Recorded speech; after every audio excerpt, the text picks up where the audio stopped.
Hold my beer, we're taking down a tree. The absurdity of almost sparking World War III over some foliage. You know those days when you wake up and think, what could possibly go wrong today?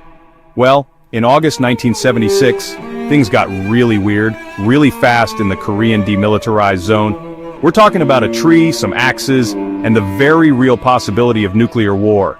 Yep, you read that right. A tree. This wasn't just any tree though. This was a poplar tree with a serious case of being in the wrong place at the wrong time. And by wrong place, we mean smack dab in the middle of the most heavily guarded border on the planet. Korea, it's complicated. A crash course in post-Korean War tensions and the DMZ. Let's rewind a bit. The year is 1953. The Korean War ends, but not really. Instead of a peace treaty, we got an armistice and a whole lot of tension. Enter the Demilitarized Zone, or DMZ, a 2.5-mile-wide buffer zone between North and South Korea, designed to prevent, total annihilation.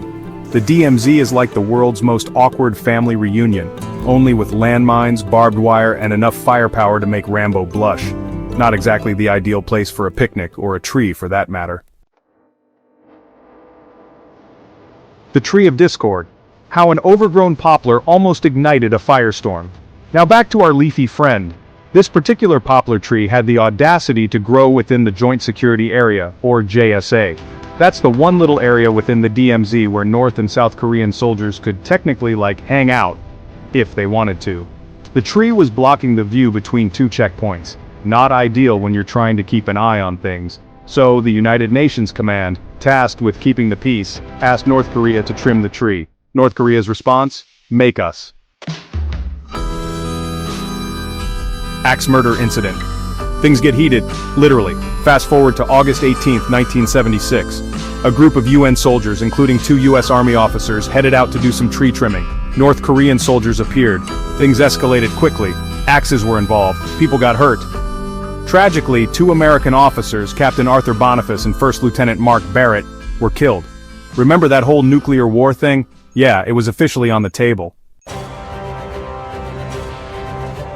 Operation Paul Bunyan Lumberjacks assemble.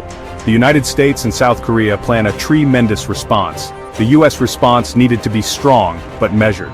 Enter Operation Paul Bunyan, named after the legendary lumberjack, because of course it was. This wasn't just about a tree anymore, it was about sending a message. The plan? Chop down the tree. But not just chop it down, no. We're talking a full-blown military operation. We're talking soldiers, helicopters, fighter jets, and even B-52 bombers on standby. Oh, and let's not forget the USS Midway aircraft carrier repositioned off the coast, just in case things got really out of hand. Precision chopping satellite surveillance, B-52 bombers on standby. This operation had it all. Here's where things get really interesting. The operation was planned down to the minute. Soldiers rehearsed every move. They even brought in a special team of Army engineers equipped with chainsaws. Why chainsaws? Because efficiency matters, people. The entire operation from start to finish took less than 45 minutes. The tree didn't stand a chance. We're talking satellite surveillance, fighter jets buzzing overhead, and B-52 bombers ready to rain down fiery vengeance upon request.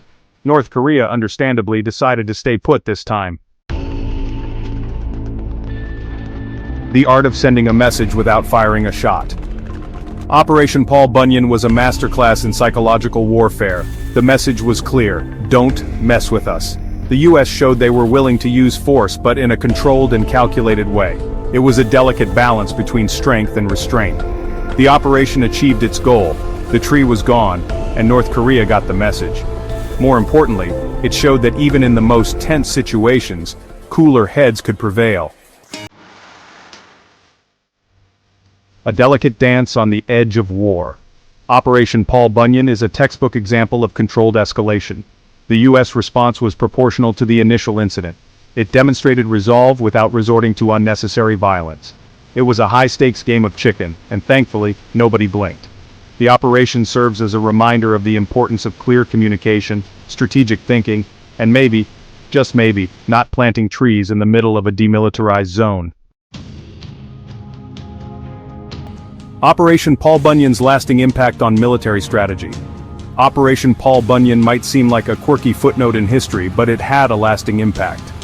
The operation is still studied in military academies around the world as an example of how to manage a crisis and deter aggression without triggering a larger conflict. The poplar tree is long gone, but its legacy lives on, a reminder that even the smallest spark can ignite a firestorm, and sometimes, you need to bring in the big chainsaws to put it out.